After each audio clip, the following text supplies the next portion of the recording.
অন্যান্য আইন শৃঙ্খলা রক্ষাকারী বাহিনীর পাশাপাশি র্যাপিড অ্যাকশন ব্যাটালিয়নের পক্ষ থেকেও বিশেষ নিরাপত্তা ব্যবস্থা নেওয়া হয়েছে।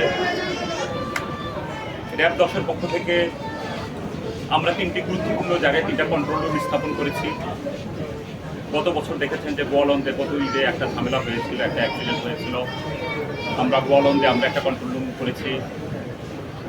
সদরঘাট লঞ্চ টার্মিনালের অন্যান্য বছরে নেই, এবারও আমাদের একটা কন্ট্রোল রুম আছে। সায়দাবাদ বাস টার্মিনালে একটা কন্ট্রোল রুম আমাদের হয়েছে। এই ঈদকে কেন্দ্র করে আজকে পর্যন্ত বিভিন্ন বাস টার্মিনাল, লঞ্চ টার্মিনালে কিন্তু যাত্রীদের কিন্তু ভিড় লক্ষ্য করা গেছে।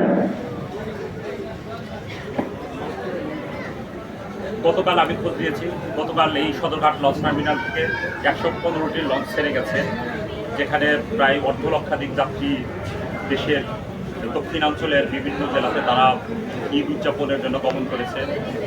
সায়দাবাদ বাস টার্মিনাল থেকে 1200-এর উপরে বাস যাত্রী সহ দেশের বিভিন্ন প্রান্তে ছেড়ে গিয়েছে। এই যে ঈদের সময় কিন্তু বিভিন্ন মরম পার্টি, অজ্ঞান পার্টি, ছিনতাইকারী তাদের কিন্তু দৌরাত্ম কিন্তু বেড়ে যায়।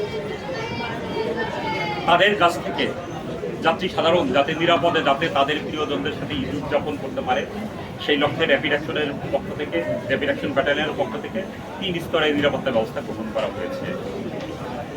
আমাদের দিন-রাত 24 ঘন্টা আমাদের রোবাস্ট প্যাট্রোলিং চলমান আছে। বিভিন্ন গুরুত্বপূর্ণ পয়েন্টে আমরা চেকপোস্ট করি, যেখানে যাদেরকে সন্দেহ হয় তাদেরকে আমরা সেখানে চেক করি।